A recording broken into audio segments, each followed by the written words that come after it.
நம்ம ஆலயத்துல பார்த்தீங்க அப்படின்னா, ஒவ்வொரு வருஷமும் ஆசாட நவராத்திரின்றது அம்மாவுக்கு மிக விமர்சையா கொண்டாடப்படுது.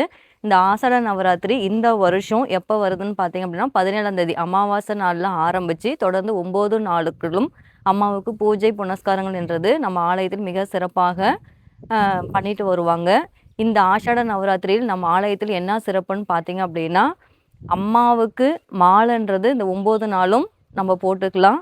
9வது நாள் அதாவது இந்த பயபக்தியா இருந்து 9 நாள் விரதம் இருந்த பக்தர்கள் அனைவருமே அன்று ஒரு நாள் மற்றும் கருவறையில் சென்று அம்மாவுக்கு அவங்கவங்க கையால பாலபிஷேகம் என்பது பண்ணலாம்னு சொல்லிட்டு அம்பாள் உத்தரவிட்டிருக்காங்க.